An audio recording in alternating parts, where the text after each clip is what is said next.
we normally consider that meditation is some kind of an activity of the mind.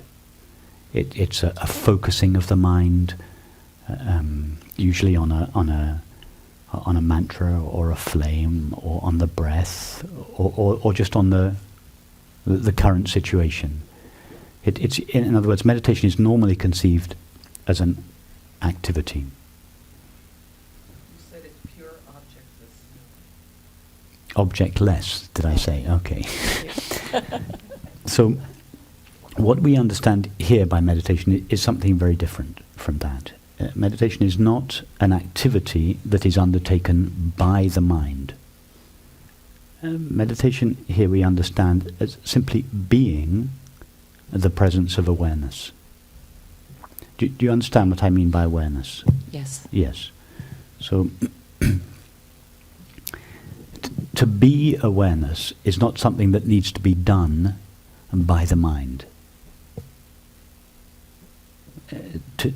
To know ourselves as awareness, it doesn't depend on what the mind is doing or what it's not doing. For instance, right now, are you the one that is aware of your experience? Yes.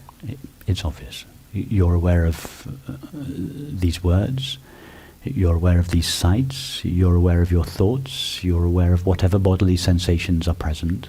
All these are changing and moving and flowing, and you are there, ever present, knowing them or aware of them. Are you making an effort to be that one? No. Or are you just naturally that one? Yes. Could you be anything other than that one? No. Or have you ever been anything other than that one? No. Okay. So, in order to imagine, in order to really feel that you were something else, for instance, a cluster of thoughts and feelings, what would you have to do? You'd have to forget or overlook what you truly are. And you'd have to imagine instead that you were a cluster of thoughts and feelings. Yes? That's what we do. When I say we do, that's what thought does. Thought, because thought cannot see awareness. Thought is like the screen for the character in the movie. Wherever it looks, it cannot see the screen. Although it's made out of it, it cannot see it.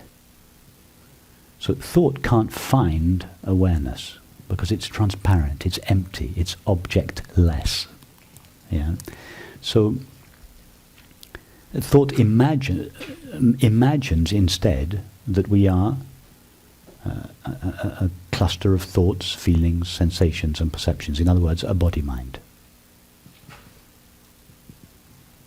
And that with that imagination, an illusory self, an imaginary self made out of thoughts and feelings comes into an apparent existence. Thought imagines the separate self. Now we then feel, I am this separate self. I am this body and this mind which is aware. And then we notice that we are unhappy and we are seeking, and we seek happiness in all the conventional objects. And then when all the conventional objects have failed us sufficiently, we start looking in less conventional objects, and we hear about something called meditation.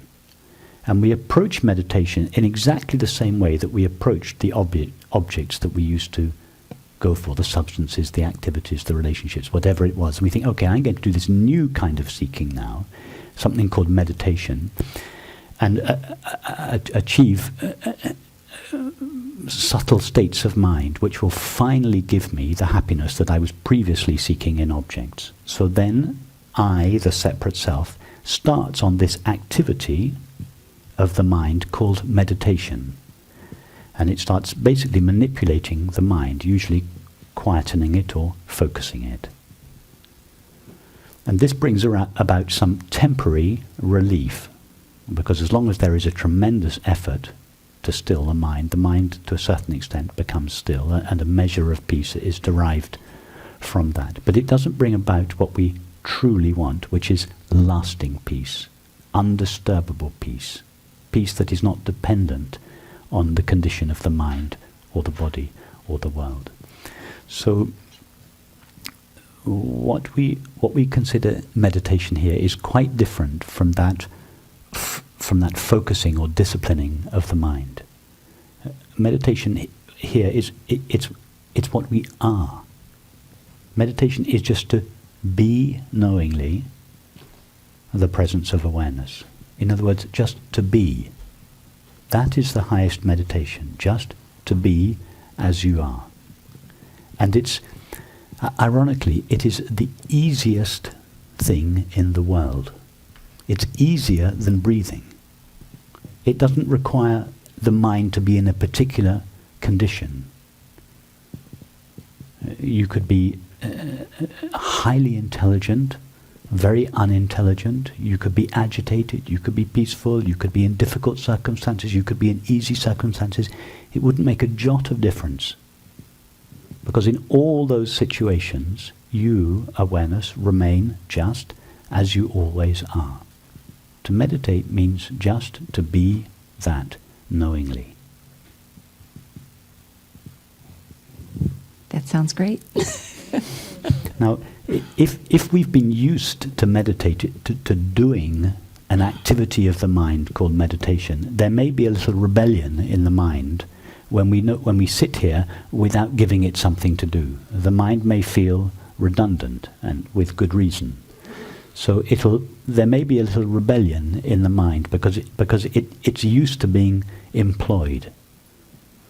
So it'll get agitated and will try to grab your attention again. You should be doing this, or this is not enough, or this is not the real thing, or it'll provide all kinds of excuses why you should get involved with it again. And over and again, you might find yourself lost in the mind.